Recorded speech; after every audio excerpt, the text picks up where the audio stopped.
तो अगर आपके एक दो जो पर्टिनेंट से और जो बर्निंग इश्यूज हैं, एक तो सवाल हैं, वो आप डॉक्टर साहब से, डॉक्टर परोदा साहब से या बांगर साहब से या इनसे, और अगर गेहूं से संबंधित हैं तो मेरे से कर सकते हैं। आपका स्वागत है। डॉक्टर साहब, पहले आप बताइए थोड़ा सा मोटे अनाज के बारे में जो कहा है पीएम ने, जो घोषणा की 2023 का, तो उसको क्या सिनेरियो बनेगा?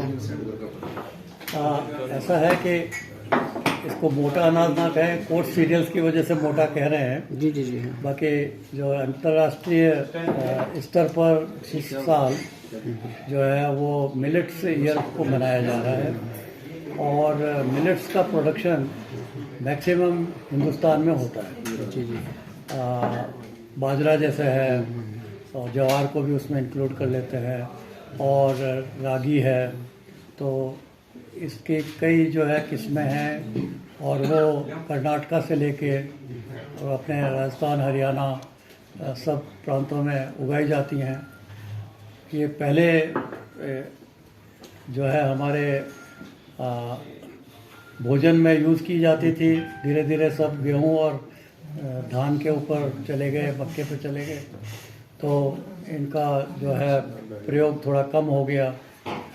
अब कोरोना के बाद ये बात साफ उभर के आई है कि हमें अगर हमारी हाउस होल्ड फूड और न्यूट्रिशन सिक्योरिटी को देखना है तो सिर्फ इन 3-4 जो क्रॉप्स हैं उन्हीं पर आधारित ना रह के और वापस जो है लोकल फूड सिस्टम्स पे जाना है। तो लोकल फूड सिस्टम्स में ये आ जाते हैं और इनका प्रचलन पहले से ही रहा है, तो आज की जनरेशन को ज़्यादा इनका यूज़ नहीं हो पा रहा। देखा जाए तो जैसे बाजरा अगर है तो उसमें प्रोटीन की मात्रा भी ज़्यादा है, गेहूं से भी ज़्यादा है, और फैट परसेंटेज भी ज़्यादा है, और न्यूट्रिएंट में भी आयरन और जिंक में वो सक्षम है। तो शारीरिक पौष्टिक आहार के लिए इनका एक बड़ा महत्व है और उस महत्व को उभार के लाने के लिए जो भारत का योगदान रहा है, भारत की पहल रही है कि एक मिलेट ईयर मनाया जाए अंतर्राष्ट्रीय लेवल पे। जैसे अगर आपको याद हो तो पहले एक बार ईयर ऑफ किनोवा हुआ था। हाँ। तो किनोवा सारे विश्व में लोग कहने लगे क्या चीज़ है, इसको खाना चाहिए, इसको यूज़ करना चाहिए, उसका प्रोडक्शन होने लगा, मैन्युफैक्चरिंग होने लगी। अब इसकी जैसे बाजरा के ऊपर काफ़ी रिसर्च हो रही है, इसके बिस्किट्स बन रहे हैं, इसका यहाँ पे आपने एनडीआरआई में तो उसकी लस्सी भी बन रही है।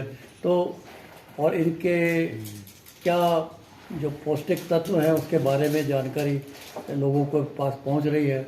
तो ये अगर होगा तो एक तो यह है कि आप डिपेंड नहीं करोगे सिर्फ गेहूं और धान के ऊपर ही अपनी फूड सिक्योरिटी के लिए, अपनी फूड बास्केट को डाइवर्सिफाई करोगे।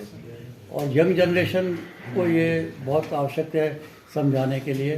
और बाकी हम तो खाते आए थे बचपन से, तो हम तो हमें पता है उसकी इम्पोर्टेंस का, पर यूज़ में कम हो रहा है। तो एक तो यूज़ बढ़ेगा, इसके कितने और डाइवर्सिफिकेशन हो सकती है, इससे दुनिया को पता चलेगा, तो शायद इसके लिए जो है निर्यात का भी जो स्कोप बढ़ेगा।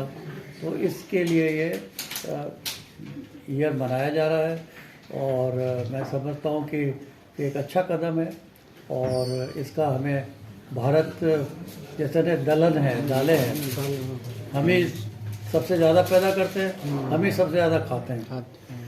तो इसी तरह से ये भी कोर्स सीरियल्स भी हम ही सबसे ज़्यादा पैदा करते हैं, हम ही खाते हैं। डॉक्टर साहब, दलहन की क्या स्थिति है पूरे इंडिया में और हरियाणा में?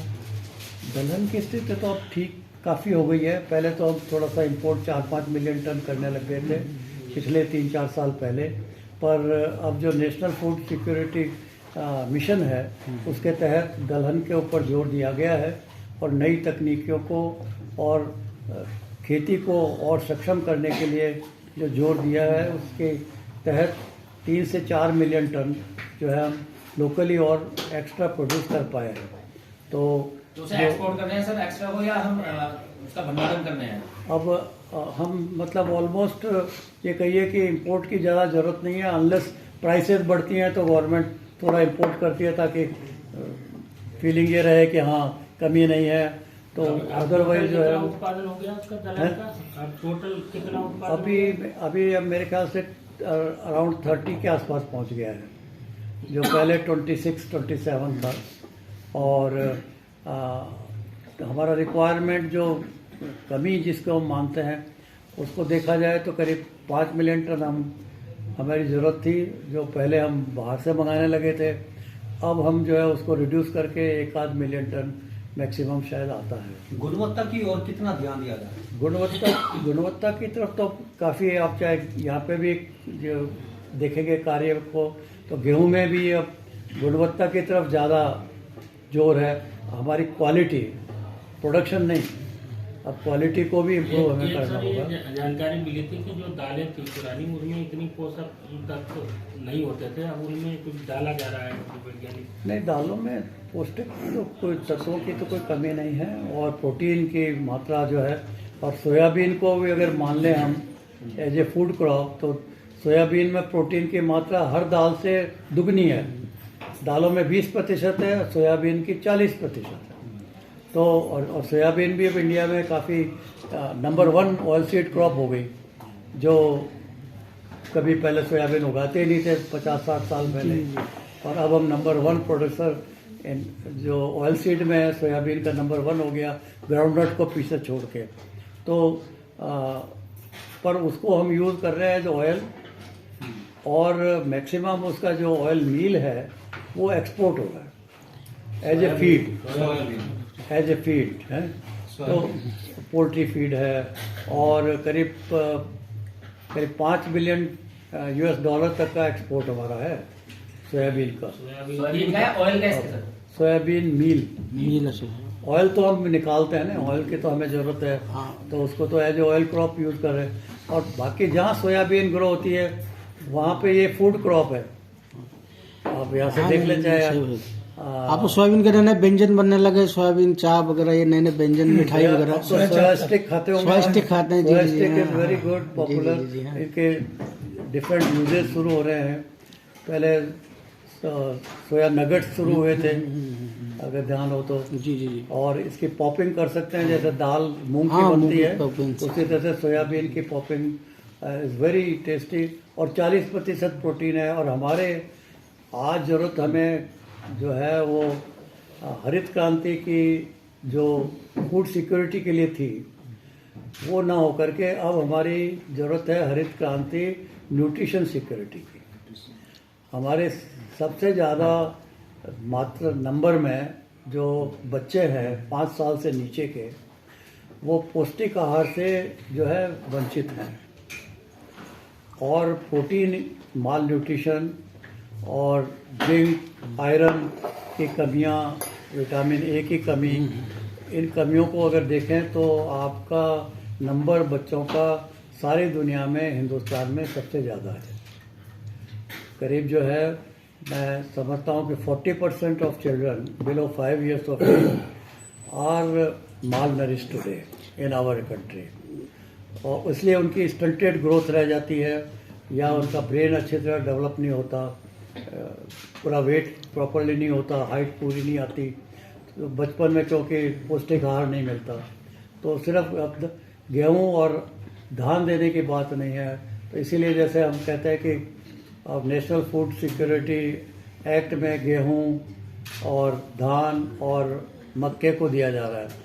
और हमारा तो सुझाव ये भी है कि ये पौष्टिक आहार भी देने उसमें शुरू करें, पल्सेस को भी थोड़ा, अगर 5 किलो देते हो तो 1 किलो ये दो, 4 किलो वो दो। वैसे हरियाणा सरकार ने दिया था, पहले पल्सेस दिया था, पल्स दिया था, बंद कर दिया बाद में। हरियाणा सरकार के बारे में डॉक्टर साहब, ये बात हमें समझने में 70 साल क्यों लगे कि मिलेट्स जरूरी है, और महिलाओं, क्योंकि मिलेट्स तो भारत का ये वो था। तो आप क्या मानते हैं कि जो हरित क्रांति की शुरुआत हुई थी वो गलत दिशा में उन्होंने किया है? नहीं, ऐसा नहीं है। देखो, अगर उस टाइम में हरित क्रांति नहीं आती और गेहूँ और धान हम नहीं पैदा करते तो हम खाते क्या? और आपको मालूम रहे थे सर, पहले मिलेट्स ही खा रहे थे। आपको मालूम है कि जब हम मंगवा रहे थे तो 10 मिलियन टन मंगाते थे, और उसके लिए पैसा भी नहीं था। PL 480 में हमने मंगाया गया। तो इतनी आज दुनिया को आप दिखा पाए हो कि हमने कृषि में तरक्की करके अपनी इतनी जो पॉपुलेशन 4 से 4.5 गुना बढ़ी है, उसकी जगह हमने 6 गुना जो है फूड ग्रेन की प्रोडक्शन को बढ़ाया है। तो वो अगर नहीं होते तो लाल भी गेहूँ खाए, प्राइम मिनिस्टर ने ये भी कहा एक दिन मत खाओ हफ्ते में, ऐसे भी दिन थे। तो भैया वो कहाँ से आप करते, आप हर साल तो 15 मिलियन जो है पॉपुलेशन को ऐड करते हो। एक ऑस्ट्रेलिया हर साल ऐड करता है हमारे यहाँ, तो उसको कहाँ से खिलाते। तो वो तो पैदा किया, उसके साथ साथ ये नहीं कि बाजरा भी पैदा नहीं हुआ, पर लोगों को फार्मर है वो प्रॉफिट की तरफ जाएगा, वो जाएगा सस्टेनेबिलिटी की तरफ। उसके पास में अगर साधन है तो थोड़ा भी पानी मिला तो गेहूं और धान की तरफ जाएगा।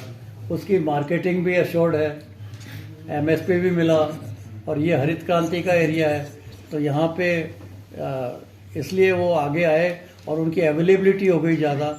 और एरिया जब बढ़ा उनका तो एरिया बढ़ के कहाँ बढ़ता, वो ज्वार का एरिया कम हुआ, बाजरे का एरिया कम हुआ, और एरिया कहाँ से आता है, एरिया तो फिक्स्ड है हमारा। डॉक्टर साहब एक अंतिम सवाल है कि जो ग्लूटेन मुक्त गेहूं की बात चली, मतलब हमारा देश डायबिटीज की एक राजधानी बनता जा रहा है, सबसे ज्यादा डायबिटीज के मरीज हैं, तो उसके निदान के लिए ग्लूटेन मुक्त गेहूं की बात चली थी, तो कितना इसमें प्रोग्रेस हुई ग्लूटेन मुक्त गेहूं में? इस पर पिछले साल भी ऐसी बात चली। मैं आपको बताना चाहूंगा, अगर हम कहते हैं कि ग्लूटेन मुक्त है तो वो गेहूं नहीं है। अच्छा। नंबर 1। नंबर 2 है कि हम जो बात करते हैं हमारे पास इतनी डाइवर्सिटी गेहूं में है, जो हमारा चपाती गेहूं है, कठिया गेहूं है और जो खपली गेहूं है। जी जी। अब जिन लोगों को डायबिटीज का इश्यू है उनके लिए खपली गेहूं है, क्योंकि उसमें जो शुगर्स हैं वो स्लो रिलीज है, जो बाकी है उसमें थोड़ा फास्ट रिलीज है, स्लो रिलीज है। बाकी ग्लूटेन के डिफरेंट एलील्स पे हम काम कर रहे हैं ताकि जो एलर्जी है या जो प्रॉब्लम है उसको हम कम से कम कर पाए। जी।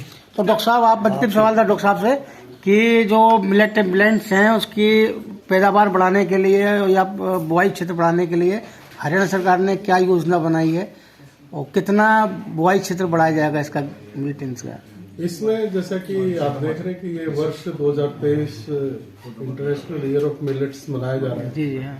और हमारी इस पर्टिकुलर बेल्ट में हरित क्रांति के जैसे आपने बताया कि सारी गेहूं और धान की ये बेल्ट होती थी। जी। और हर चीज के एक रेप्रिकॉशंस भी होते हैं। उसके बाद हुआ क्या कि हमारी जलवायु भी उससे बहुत प्रभावित हुई है। जो वायु के साथ साथ जो जल की स्थिति है और पृथ्वी की जो अपनी उर्वरता स्थिति है वो सारी की सारी बहुत ज्यादा प्रभावित हुई है। तो पानी की स्थिति आप अपने करनाल में ही देख लें, अपने साथ के जिलों में पानीपत, यमुनानगर, कुरुक्षेत्र, इस कैथल बेल्ट में यदि आप देखें तो पानी अब 100 फीट से भी ज्यादा गहरा चला गया है और पानी की अवेलेबिलिटी भी अब उतनी नहीं रही है। तो इन सारी चीजों के मद्देनजर ये मिलेट्स का उत्पादन और जो हमारी फसलें जो ज्यादा पानी लेते हैं जिसमें धान पर्टिकुलरली है, तो इनको हमें डाइवर्सिफाई तो करना ही पड़ेगा। और जैसा कि सर ने बताया कि ये जो मिलेट्स हैं ये प्रोटीन में और दूसरे मिनरल्स में बहुत रिच हैं, प्लस इनको अप्रिशिएट हमें करना ही पड़ेगा। इनकी लिवेबिलिटी भी बहुत है, इनको ये 20-20 साल तक भी खराब नहीं होते यदि इसको ठीक से इनकी मिलेट्स की फसल को रखा जाए तो। और ये मोटापे में भी ये बहुत ज्यादा लाभदायक है। तो इनके बहुत से गुण हैं और ऐसा नहीं कि ये मिलेट्स था नहीं पहले। हम सब जो अपनी जिनकी ग्रामीण पृष्ठभूमि है वो तो सब इस बात से बहुत अच्छी तरह से परिचित है कि सर्दियों में तो उनके घर में बाजरे से रोटी या बाजरे की खिचड़ी या बाजरे का कुछ ना कुछ तो बनता था। मगर आज वो चीजें निकल के फिर शहरों में आ गई हैं और उसके लिए एक प्लेटफॉर्म भी दिया गया है।